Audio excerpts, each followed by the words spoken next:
BBB é o seguinte, a gente tá... a melhor coisa do BBB, a melhor coisa é esse BBB, cara. Porque, assim, a gente tá vendo, a gente tá escancarando pro Brasil o que é... assim, claro, tem militantes sérios, tem gente que estuda, tem gente... Mas tem uma galera que usa isso daí só para se promover, que usa a militância em benefício próprio. Sim. Ou para oprimir o próprio. É o primeiro que fala de opressão, mas é o primeiro a oprimir. Então, assim, a galera tá vendo isso e não tá se reconhecendo nisso. E a verdade é que o BBB é o resumo do que é a militância hoje no Brasil. E eles prestam de serviços às pessoas sérias que fazem uma militância, porque a gente sabe que é uma causa legítima. Então, eu acho que o que eles fazem é muito mais de serviço do que as pessoas desinformadas sobre essa militância, sobre as causas, entendeu? A minha mãe, por exemplo, ela não tem acesso a essas informações. Agora, eles têm. Então, eles fazem por uma questão, sabendo o que estão fazendo, porque eles sabem o que estão fazendo. Sim.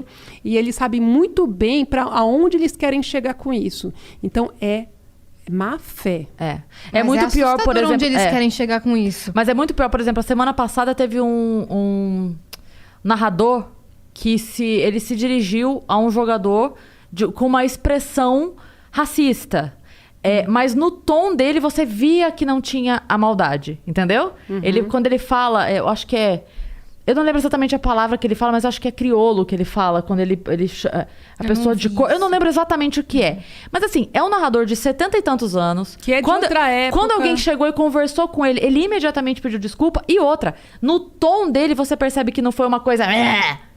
Uhum. Cara, é um cara que ele cresceu... Não foi pejorativo, não foi racista. É isso. Exatamente. É que é muito difícil a gente analisar e falar, não foi racista. Mas eu entendo que, assim, hoje nós estamos aprendendo a... Exatamente. Tá tudo bem. Você chega e dá uma orientação pra ele, falou, Pronto. E ele imediatamente se desculpou. A postura assumida foi tipo assim, me desculpem.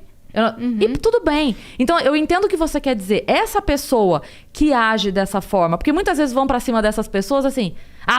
Esse é o grande inimigo. Eu acho que não, né? Porque assim, vou dar um exemplo pra você. Hoje, todo mundo acha que tudo que é militante é desse jeito e não é. Eu conheço militantes sérios que estudam a causa, que vivem não são isso, chatos. Que não são chatos, que estão dispostos... Por exemplo, Ale Santos é um cara que eu troco ideia com ele, é um cara disposto a ensinar e é um cara que tem disposição para explicar as coisas. Então, assim, é uma questão de aprendizado mesmo, sabe? A gente precisa aprender... tato social. Exatamente, porque a gente não tem na escola. A gente não aprendeu isso na escola. A sociedade não faz questão de ensinar isso pra gente. Então, a gente tem que ir atrás. E tem pessoas dispostas a ensinar. E tem pessoas que vão tirar de proveito disso. E o BBB prova que tem gente fazendo isso para autopromoção.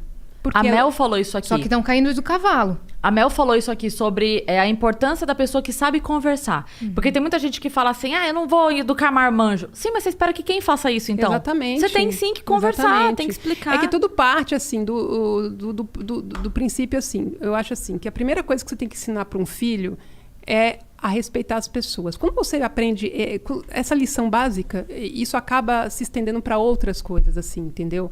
Respeita o próximo. Então, assim... Independente do que exatamente. seja. Então, isso você já está ensinando um monte de coisa para ele.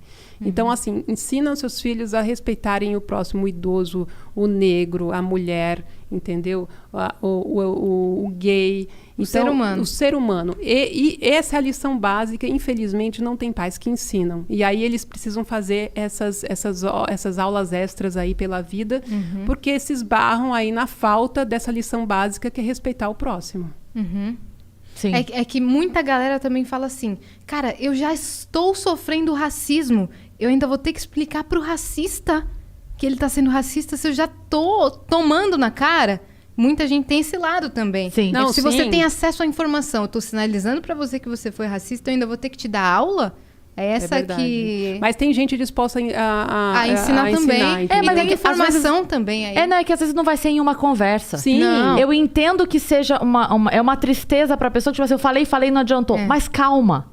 Não é falei, é porque às vezes a pessoa... Imagina o seguinte, a pessoa tem 70 anos. Ela tá há 70 anos pensando A. Não é em uma conversa de 5 minutos que você vai falar B. Exatamente. A pessoa vai precisar de uma conversa, 2, 3, conviver com outras pessoas, olhar o mundo... Para dali 5 anos, de repente, ela conseguir entender.